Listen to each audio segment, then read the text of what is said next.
Party के प्रत्याशी श्री नवीन जिंदल जी के समर्थन में आप सबका आशीर्वाद और समर्थन मांगने के लिए उपस्थित हुआ हूँ।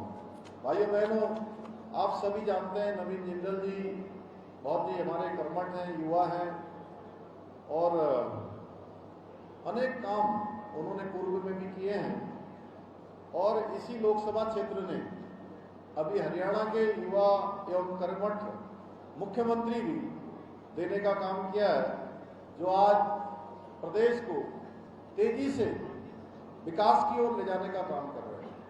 बहुत सहजता से, बहुत सरलता से वो प्रदेश को आगे बढ़ा रहे हैं और नायब सिंह सैनी जी ने यहाँ सांसद रहते हुए अनेक कामों को, आप सबके सुझावों को, आप सबकी बातों को वकालत के माध्यम से आगे बढ़ाया है, कई विकास के कार्य कराए हैं और अब जिंदल जी उन सभी कामों को आगे बढ़ाएंगे हमारे प्रधानमंत्री मोदी जी के मार्गदर्शन में।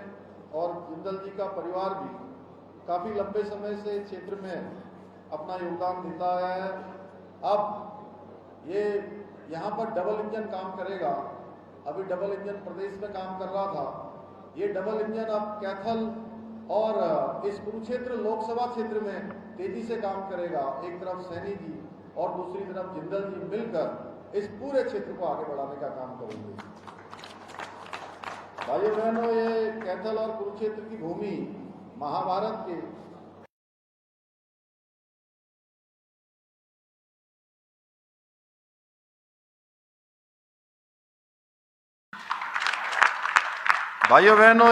कैथल और कुरुक्षेत्र की भूमि महाभारत के धर्म युद्ध की भूमि रही है।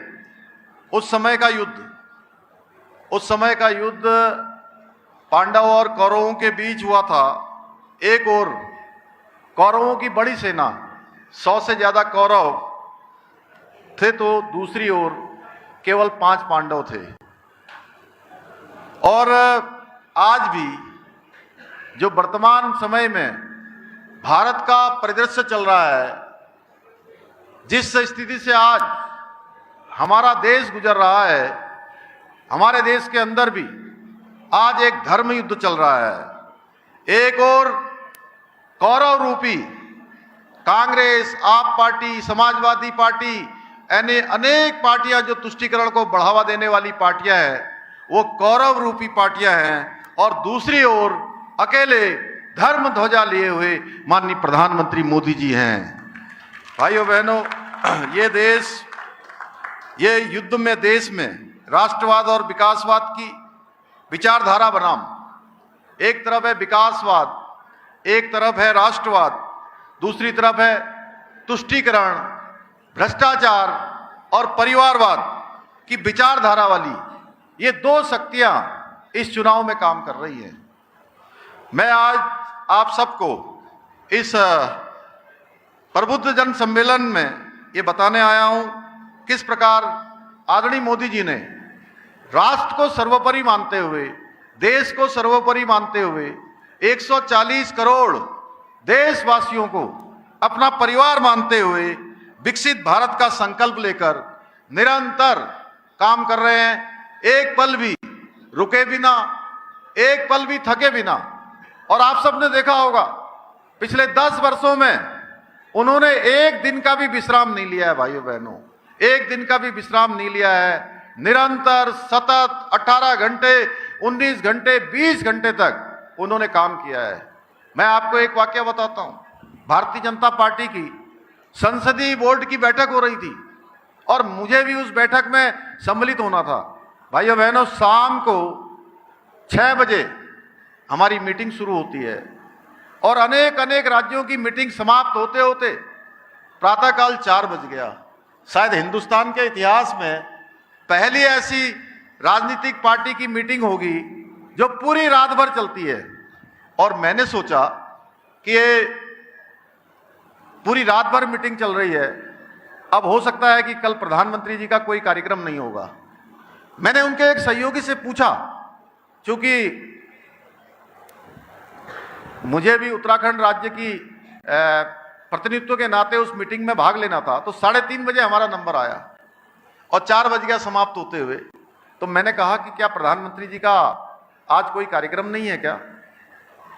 तो उन्होंने कहा कि प्रधानमंत्री जी का आज झारखंड में 10 बजे से कार्यक्रम है, उनको 8 बजे ऑन बोर्ड होना है। तो मैंने कहा आप 4 बजे जाएंगे, 4:30 बजे पहुंचेंगे, आप क्या कुछ विश्राम करेंगे क्या माननीय प्रधानमंत्री जी? तो भाइयों बहनों, आपको जानकर ये आश्चर्य होगा, उन्होंने कहा कि अब आराम करने का समय नहीं है उनका तो जागरण का समय ऑलरेडी हो चुका है, वो तो इतने बजे जग जाते हैं।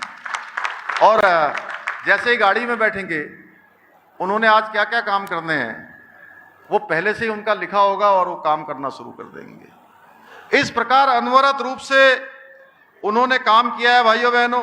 एक तरफ मोदी जी हैं और दूसरी तरफ कांग्रेसी गैंग जो अपने निजी हितों के लिए देश हित की तिंजांजलि देने का काम कर रहे हैं, देश हित को पीछे छोड़ने का काम कर रहे हैं। आप सभी परिचित हैं, 2014 के बाद मोदी सरकार ने हर सेक्टर के लिए विशेष कार्य योजना बनाकर काम किया है, योजनाबद्ध तरीके से देश को आगे बढ़ाने का काम किया है।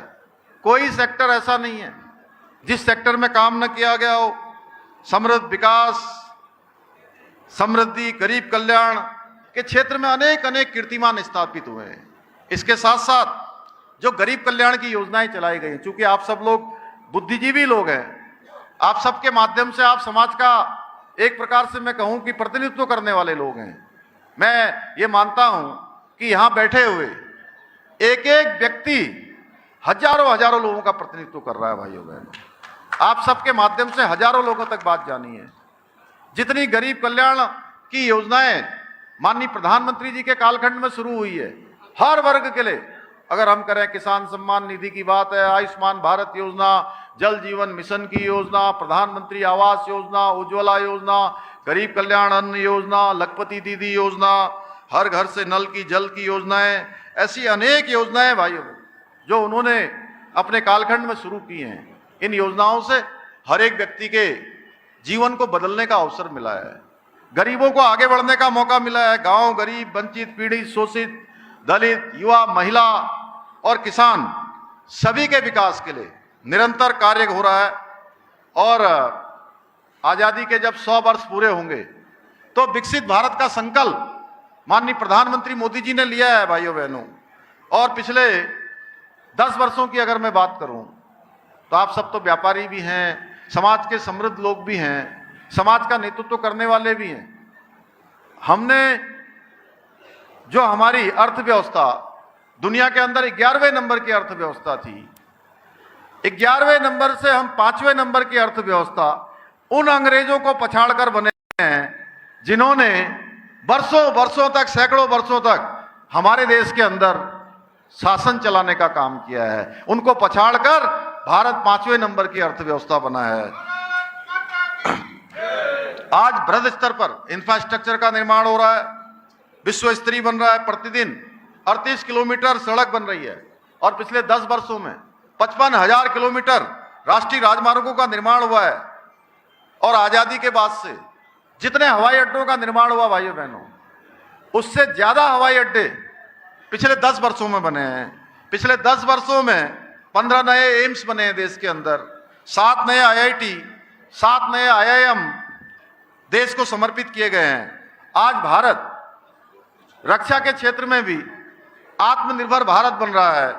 2014 से पहले आपने देखा होगा हम अन्य देशों पर रक्षा के क्षेत्र में निर्भर रहते थे। आज 70% से भी अधिक स्वदेशी रक्षा संसाधनों का इस्तेमाल हो रहा है। यही नहीं, आज 85 देशों को भारत रक्षा के उपकरण निर्यात भी कर रहा है। आज भारत में G20 का सम्मेलन होता है। एक बहुत बड़ी सामर्थ्य, पूरी दुनिया ने भारत की सामर्थ्य भी देखी, संस्कृति को भी देखा। हमारा चंद्रयान चंद्रमा में जाकर स्थापित हो जाता है, आदित्ययान का सफल प्रक्षेपण हो जाता है, कोरोना में कोरोना रोधी वैक्सीन बन जाती है। भाइयों बहनों, ऐसे अनेक काम जो देश के अंदर हुए हैं, अगर हम इन सब को ठीक से देखेंगे, विचार करेंगे, तो हमको लगेगा जो अभी शुरुआत में यहाँ तक्षशिला और नालंदा की बात हो रही थी, नालंदा और तक्षशिला जैसे विश्वविद्यालय पूरी दुनिया को ज्ञान विज्ञान देने का काम जहां से शुरू हुआ, वह भारत फिर से मोदी जी के नेतृत्व में विश्व गुरु बनने की ओर अग्रसर हो रहा है। इसके साथ ही मोदी जी के नेतृत्व में अनेक ऐतिहासिक निर्णय देश के अंदर लिए गए हैं, चाहे वो कश्मीर के अंदर धारा 370 समाप्त हो या देश में सीएए का कानून लाया गया हो। भाइयों बहनों, इसके साथ ही चाहे 3 तलाक जैसी कुप्रथा से मुक्ति मिली हो या पुलवामा में अटैक होता है तो ऐतिहासिक निर्णय सर्जिकल स्ट्राइक भी होती है। भाइयों बहनों, ये सारे काम मोदी जी के नेतृत्व में हुए।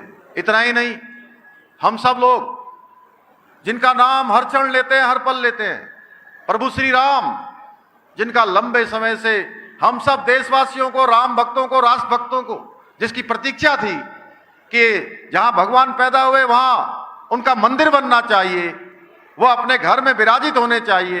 भाइयों बहनों, हम सबको भी त्रेता युग के बाद फिर से राम युग में आने का सौभाग्य किसी के कारण, किसी के नेतृत्व के कारण से मिला है, तो हमारे प्रधानमंत्री मोदी जी के कारण मिला है। भाइयों बहनों, नारी शक्ति बंधन अधिनियम हो या हमारे सैनिकों के लिए, जनरल भट्ट साहब बैठे हैं यहाँ पर सैनिकों के प्रतिनिधि के रूप में, इसलिए मैं कह सकता हूं, मैं भी एक सैनिक परिवार से आता हूं। मैंने वो खुशी देखी है भाइयों बहनों, जो 1 रैंक 1 पेंशन लागू होते समय देश के हर एक सैनिक के दिमाग में आई, उनके मन मस्तिष्क में आई। 40 सालों तक वो प्रतीक्षा कर रहे थे, उनकी प्रतीक्षा को समाप्त करने का काम भी किसी और ने नहीं किया, हमारे प्रधानमंत्री मोदी जी ने ही सैनिकों को 1 रैंक 1 पेंशन दी। इसके साथ ही सैनिकों को जो मिलने वाली सुविधाएं हैं, जो सियाचिन में अन्य हिमपात वाली जगह पर अपनी सेवाएं देते हैं, वहां उनको अच्छे उपकरण नहीं मिलते थे, अच्छे उनको जैकेट नहीं मिलते थे, अच्छे उनको बूट नहीं मिलते थे, अच्छे खाने की सामग्री नहीं मिलती थी। भाइयों बहनों, मोदी जी के आने के बाद जहां अच्छे उपकरण मिलने लगे, अच्छी जैकेट मिलने लगी, अच्छी बूटें मिलने लगी, आप सबको पता होगा उससे पहले जब ये सुविधाएं नहीं मिलती थी तो सैनिकों को अनेक समस्याओं का सामना करना पड़ता था। आपने देखा होगा गांवों में बहुत सारे लोग जो ग्रामीण परिवेश के होंगे, सैनिकों के बीच में रहते थे, गैंग्रीन जैसी बीमारी हो जाया करती थी, उनके हाथ पांव काटने पड़ जाते थे। लेकिन देश के अंदर जिन्होंने 60 वर्षों तक शासन किया, देश की हुकूमत को चलाने का काम किया, उन्होंने उन सैनिकों की चिंता करना भी जायज नहीं समझा, जिनके कारण वह और हमारा देश सुरक्षित रहता है। उनको भी सुरक्षित करने का काम हमारे प्रधानमंत्री मोदी जी के कालखंड में हुआ। यही कारण है कि सेना का आज मनोबल बढ़ा है और सेना को पूरी छूट दी गई है कि दुश्मन की अगर कोई गोली आएगी, चाहे सीमा पार से आएगी, आतंकवादी, अलगाववादी या जिहादी की गोली आएगी, तो आप गोली का जवाब देने के लिए सेना को किसी को पूछना नहीं पड़ता है, बल्कि सेना गोली का जवाब गोलों और तोप से देने का काम करती है। ये नया भारत बनाने का काम मोदी जी ने किया है।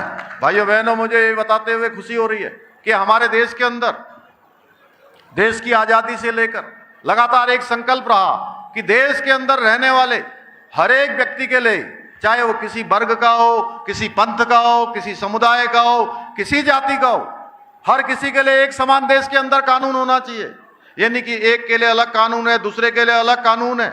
भाइयों बहनों, हमने उत्तराखंड के अंदर देवभूमि में यूसीसी का बिल, समान नागरिक संहिता, यानी कि सबके लिए एक समान कानून, ये विधेयक हमारा उत्तराखंड में बन गया है। और हमारे प्रधानमंत्री मोदी जी के नेतृत्व में ये समान नागरिक संहिता, यूसीसी का संकल्प भारतीय जनता पार्टी के संकल्प पत्र में इस बार देश के समक्ष प्रस्तुत किया गया है कि आने वाले समय में पूरे देश के अंदर समान नागरिक संहिता लागू होगी। इसके साथ साथ जहां हरियाणा में आदरणीय खट्टर जी के नेतृत्व में जो एक बड़ा यहाँ पर पेपरों का, पर्चे का, नौकरी का जो खेल चलता था, भाइयों बहनों, वो समाप्त हुआ। उत्तराखंड के अंदर भी हमने सख्त नकल अध्यादेश लागू करके ये जो खिलवाड़ होता था नौजवान युवाओं के भविष्य के साथ, वो खिलवाड़ अब बंद कर दिया है। इसके साथ ही आप सबके मन में जब उत्तराखंड की बात आती है, देवभूमि की बात आती है, तो आपका जो भाव है वो बदल जाता है। वो सुनते हैं कि भाई देवभूमि के लोग हैं, देवभूमि है, देवभूमि का कैसा स्वरूप होना चाहिए, देवभूमि जिस स्वरूप में पूरी दुनिया के अंदर जानी जाती है, वो स्वरूप हमेशा बना रहना चाहिए।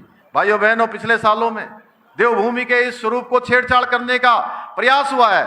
हमने प्रयास किया संकल्प लेकर कि हम देवभूमि के मूल स्वरूप को किसी कीमत पर खराब नहीं होने देंगे, इससे छेड़छाड़ नहीं होने देंगे।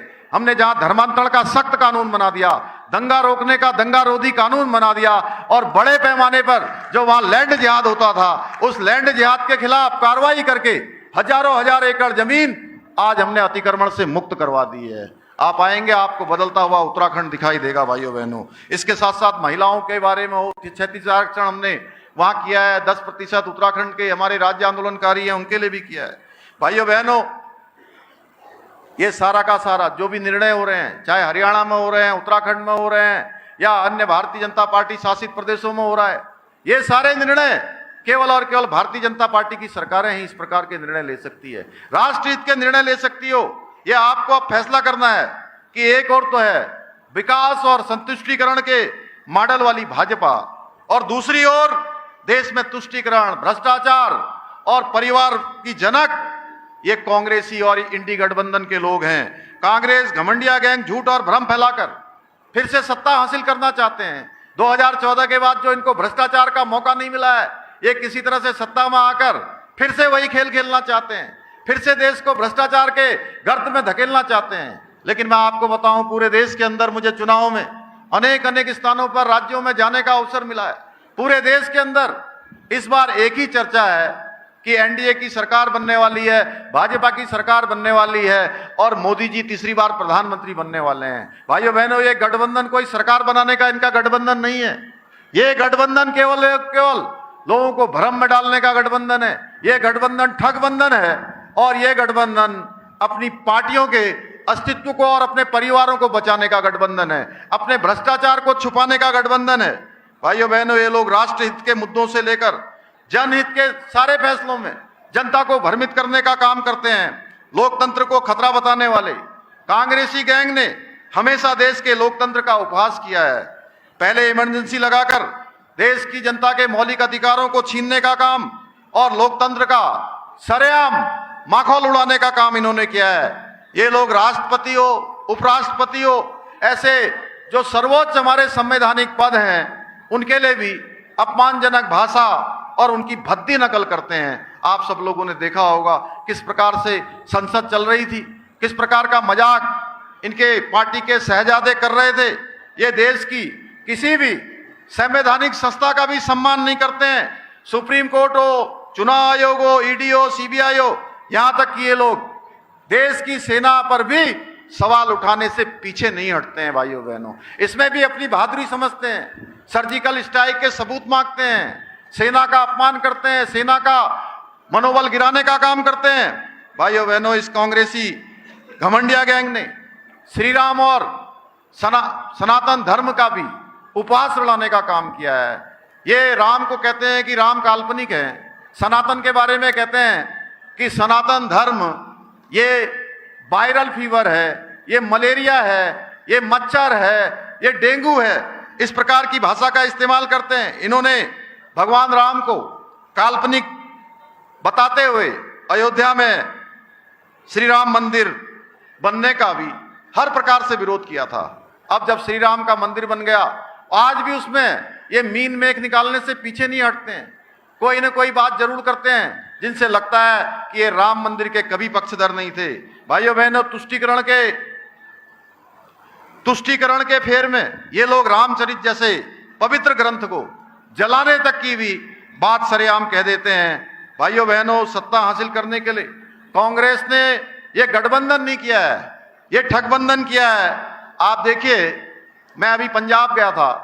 पंजाब में मैं देख रहा हूं कि आप पार्टी और कांग्रेस पार्टी दोनों पार्टियां एक दूसरे को गाली दे रही हैं ना, अलग अलग चुनाव लड़ रही हैं। आप सबको पता है, हमारे विद्वान अधिवक्ता लोग बैठे हैं, बताएंगे। पंजाब में अलग अलग चुनाव लड़ रहे हैं और हरियाणा में, दिल्ली में गलवैयां कर रहे हैं। आप बताइए, एक दूसरे को ठगने का काम कर रहे हैं कि नहीं कर रहे हैं? अरे बुद्धिजीवी लोगों की आवाज तो आनी चाहिए कि मैं अगर जो बात कर रहा हूं तो ये सिर्फ और सिर्फ जनता को ठगने के लिए अलग अलग होने का ढोंग करते हैं। असल में ये सब भ्रष्टाचार, तुष्टीकरण, परिवारवाद में, घपले घोटाले में एक दूसरे के पक्के साझीदार हैं। भाइयों बहनों, मुगल प्रेमी कांग्रेस गैंग के घोषणा पत्र में जो मुस्लिम लीग का घोषणा पत्र होता है, मुस्लिम लीग की पूरी छाप इनके घोषणा पत्र में नजर आती है। ये कहते हैं कि हम पर्सनल लॉ लागू करेंगे। भाइयों बहनों, ये लोग हमारे SC, ST और OBC भाई बहनों का हक छीनकर अपने चहेते समुदाय को देने वाले हैं। कर्नाटका में इन लोगों ने अन्य पिछड़ा वर्ग में एक वर्ग विशेष के लोगों को शामिल कर दिया और उनको आरक्षण देना प्रारंभ कर दिया। अब ये लोग इस प्रकार का ये मॉडल पूरे देश के अंदर लागू करना चाहते हैं। घमंडिया गैंग के नेता और इनके प्रधानमंत्री पद के उम्मीदवारों में से एक उम्मीदवार लालू यादव ने सरेआम मुस्लिम समुदाय को आरक्षण देने की वकालत की है और पिछले 8-10 दिन पहले, एक हफ्ते पहले उन्होंने खुलेआम ये बयान दिया है। भाइयों बहनों, इससे हम सभी को मिलकर इस तुष्टीकरण और वोट बैंक की जो घटिया राजनीति है, इस घटिया राजनीति को करारा जवाब देना है।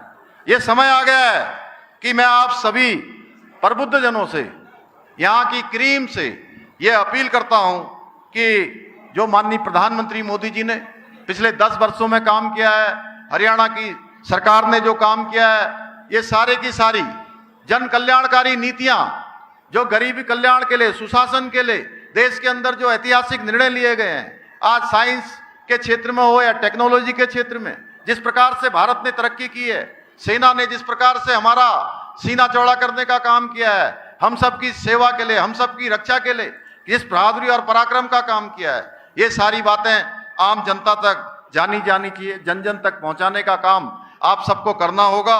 साथ ही मैं आप सबसे निवेदन करता हूं कि 25 मई को कुरुक्षेत्र लोकसभा क्षेत्र से भाजपा प्रत्याशी श्री नवीन जिंदल जी के पक्ष में मतदान करें और अधिक से अधिक लोगों को मतदान करने के लिए प्रेरित करें। हमारे प्रधानमंत्री मोदी जी को तीसरी बार प्रधानमंत्री बनाने के लिए लोकतंत्र के महायज्ञ में आप सबकी भी आहुति जाए, आप सब भी अपना योगदान करें। इतना ही निवेदन करते